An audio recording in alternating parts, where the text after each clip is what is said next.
everyone, welcome back to Xylem Learning. നിങ്ങളുടെ സ്വന്തം അനുമ miss ആണ്. മിസ്സിന്റെ എല്ലാ കുട്ടികളും സുഖമായിട്ടിരിക്കുന്നു എന്ന് വിചാരിക്കുന്നു. നമുക്ക് അറിയാം അല്ലേ, ചില ചാപ്റ്റേഴ്സ് പഠിക്കുന്ന സമയത്ത് നമുക്ക് എന്തെന്നില്ലാത്ത ഒരു ഇൻട്രസ്റ്റ് ആ ഒരു ഏരിയനോട് തോന്നാറുണ്ട്. പ്രത്യേകിച്ചും അത് സ്കൈയെ കുറിച്ചൊക്കെ പഠിക്കുന്ന ചാപ്റ്റർ ആണെങ്കിൽ ആ ഇൻട്രസ്റ്റ് ഇത്തിരി അല്ലെ ഒരു പൊടിക്ക് കൂടെ നമുക്ക് കൂടുതലായിരിക്കും.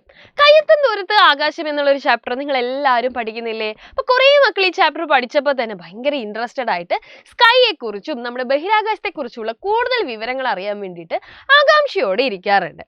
അപ്പൊ ആകാശം എന്നുള്ളത് പണ്ട് മുതലേ ആളുകൾക്ക് ഭയങ്കര കൗതുകം ഉണർത്തുന്ന ഒരു കാര്യമായിരുന്നു. അപ്പൊ ഇത്രയും കൗതുകം ഉണർത്തുന്ന കാര്യമായതുകൊണ്ട് തന്നെ അതിനെക്കുറിച്ച് അറിയാൻ വേണ്ടിയിട്ട് ഓരോരുത്തരും ശ്രമിച്ചുകൊണ്ടേയിരുന്നു. അപ്പൊ ആദ്യമൊക്കെയുള്ള കാലഘട്ടത്തിൽ നമുക്കറിയാം ഭൂമിയുടെ ആകൃതി എന്നത് പരന്നു കിടക്കുന്നതായിരുന്നു എന്നായിരുന്നു എല്ലാവരും വിശ്വസിച്ചിരുന്നത്. കാരണം നമ്മളിങ്ങനെ നോക്കുമ്പോൾ അല്ലേ, ഭൂമി ഇങ്ങനെ പരന്നായിരുന്നു കിടക്കുന്നത്. പക്ഷെ പിന്നീടാണ് മനസ്സിലായത് ഭൂമി എന്ന് പറഞ്ഞു കഴിഞ്ഞാൽ പരന്നു കിടക്കുന്നതല്ല. ഭൂമിയുടെ ആകൃതി എന്ന് പറയുന്നത് എന്താണ്? ജിയോയിഡ്, അതായത് ഭൂമി ഇങ്ങനെ ഉരുണ്ടാണ് കിടക്കുന്നതെന്ന്. അപ്പൊ നിങ്ങളൊന്ന് ആലോചിച്ച് നോക്കിക്കേ. ഇപ്പൊ ദാ ഈ ഒരു ചിത്രത്തിൽ അല്ലെ ഒരു കുഞ്ഞൻ ഉറുമ്പ് എന്ത് ചെയ്യുന്നുണ്ട്? ഈ ഒരു ചിത്രത്തിൽ അല്ലെ ഒരു ബോളിന്റെ പുറത്ത് കൂടി ഇങ്ങനെ നടക്കുന്നുണ്ട്. അപ്പൊ കുഞ്ഞൻ ഉറുമ്പ് എന്താ വിചാരിക്കുക? കുഞ്ഞൻ ഉറുമ്പിനൊന്നും കാണാൻ പറ്റുന്നില്ലല്ലോ, കാരണം കുഞ്ഞു ഉറുമ്പല്ലേ. അപ്പൊ ഈ ഉറുമ്പ് എന്തായിരിക്കും വിചാരിക്കുക? ഇതിങ്ങനെ പരന്നാ കിടക്കുന്നതെന്ന് അല്ലേ. അതേസമയം നമ്മുടെ ഉറുമ്പിന് ഒരു അല്പം കൂടി നീളമൊക്കെ വെച്ച് ഉറുമ്പ് ഒരു ഭീമാകാരനായി കഴിഞ്ഞാൽ ഇപ്പൊ ഈ ബോൾ നോക്കിക്കേ അല്ലെ. അപ്പൊ ഉറുമ്പിന് മനസ്സിലായി, അയ്യോ ഞാൻ നേരത്തെ വിചാരിച്ചത് എന്താണ്, പരന്നിട്ടാണെന്നാണ്. പക്ഷെ അല്ല അല്ലെ, ഞാൻ വലുതായപ്പോ എനിക്ക് മനസ്സിലായി ഇതെന്താണ്, ഈ ബോൾ ഉരുണ്ടിട്ടാണുള്ളത്. ഇതേപോലെ തന്നെയായിരുന്നു യഥാർത്ഥത്തിൽ നമ്മുടെ ഭൂമിയുടെ കാര്യം.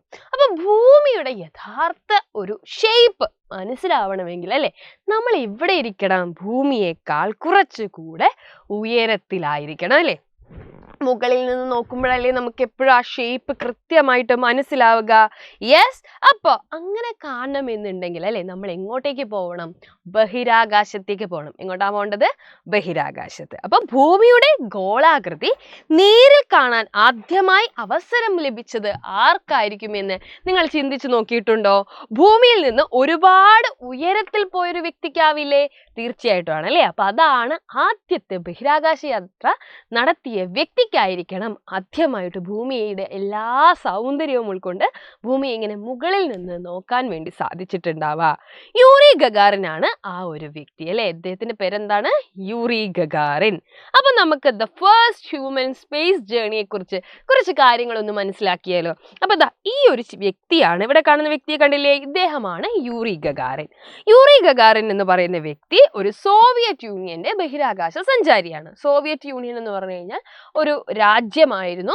അതായത് ഒരുപാട് കുട്ടി കുട്ടി രാജ്യങ്ങൾ, റഷ്യ പോലുള്ള കുട്ടി കുട്ടി രാജ്യങ്ങൾ ചേർന്നുള്ള ഒരു സമൂഹം. അപ്പോൾ നിങ്ങൾക്കറിയാം ആദ്യകാലങ്ങളിൽ അമേരിക്കയും സോവിയറ്റ് യൂണിയനും ആയിരുന്നു എപ്പോഴും ഇങ്ങനെ ലോകത്തിലുള്ള വലിയ ശക്തികളായി മാറിയത്. അപ്പോൾ അവർ തമ്മിൽ എപ്പോഴും മത്സരമായിരുന്നു, ആരാണ് ആദ്യം ബഹിരാകാശ രംഗത്ത് കുറേ നേട്ടങ്ങൾ കൈവരിക്കുക എന്നുള്ളത്. അപ്പോൾ ആദ്യമായിട്ട് മനുഷ്യനെ ബഹിരാകാശത്ത് എത്തിച്ചത് ആരാണ്? സോവിയറ്റ് യൂണിയൻ ആണ്. ഇന്ന് അങ്ങനെ ഒരു ദേശമില്ല, എന്നാലും സോവിയറ്റ് യൂണിയനിലുള്ള ആളായിട്ടുള്ള യൂറി ഗഗാറിനാണ് ആ വ്യക്തി എന്ന് നിങ്ങൾ പഠിച്ചു വെക്കുക.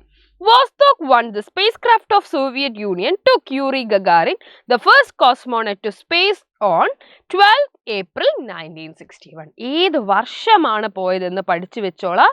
ഏത് വർഷമാണ്? 1961 ഏപ്രിൽ 12. എപ്പോഴാ? ഏപ്രിൽ 12. അപ്പൊ കോസ്മോണട്ട് എന്ന് പറഞ്ഞു കഴിഞ്ഞാൽ സോവിയറ്റ് യൂണിയന്റെ ബഹിരാകാശ സഞ്ചാരികളെ വിളിക്കുന്ന പേരാണ്. അപ്പൊ ആദ്യത്തെ ബഹിരാകാശ സഞ്ചാരി ആരാണ്? സോവിയറ്റ് യൂണിയന്റെ യൂറി ഗഗാറിനാണ്. ഈ ഒരു കാര്യം മക്കൾ എന്ത് ചെയ്യുക? തീർച്ചയായിട്ടും ഓർത്ത് വെക്കുക. അങ്ങനെയാണെങ്കിൽ ആർക്കെങ്കിലും ആദ്യമായിട്ട് ബഹിരാകാശത്ത് എത്തിയ ജീവനുള്ള ആൾ ആരാണെന്ന് അറിയാമോ? അത് ലൈക്ക എന്ന് പേരുള്ള ഒരു ഡോഗാണ് കേട്ടോ. ലൈക്ക എന്ന് പറയുന്ന ഒരു ഡോഗാണ് ആദ്യമായിട്ട് ബഹിരാകാശത്ത് എത്തിയത്. ഓക്കെ, അതും സോവിയറ്റ് യൂണിയനിലെ ഉള്ള തുരവുകളിലുള്ള ഒരു നായ്ക്കുട്ടിയായിരുന്നു. ആ നായ്ക്കുട്ടിയെ വെച്ചിട്ടാണ് ആ ഒരു പരീക്ഷണം ആദ്യമായിട്ട് നടന്നത്. അപ്പൊ ഇത്രയും കാര്യങ്ങൾ എല്ലാവർക്കും മനസ്സിലായെന്ന് വിചാരിക്കുന്നു. കൂടുതൽ സ്പേസിനെ കുറിച്ചും സ്പേസ് ജേർണിയെ കുറിച്ചും ഒക്കെ അറിയാൻ നിങ്ങൾ എന്ത് ചെയ്യുക? നമ്മുടെ ചാനൽ ഒന്ന് സബ്സ്ക്രൈബ് ചെയ്ത് വെക്കുക. നിരവധി ഇതുമായിട്ട് ബന്ധപ്പെട്ട വീഡിയോസ് നിങ്ങൾക്ക് കാണാം. അണ്ടിൽ ദെൻ എല്ലാവർക്കും അടിപൊളിയായിട്ടുള്ള ഒരു ദിവസം നേരുന്നു. നമുക്ക് മറ്റൊരു ദിവസം കാണാം. Bye bye.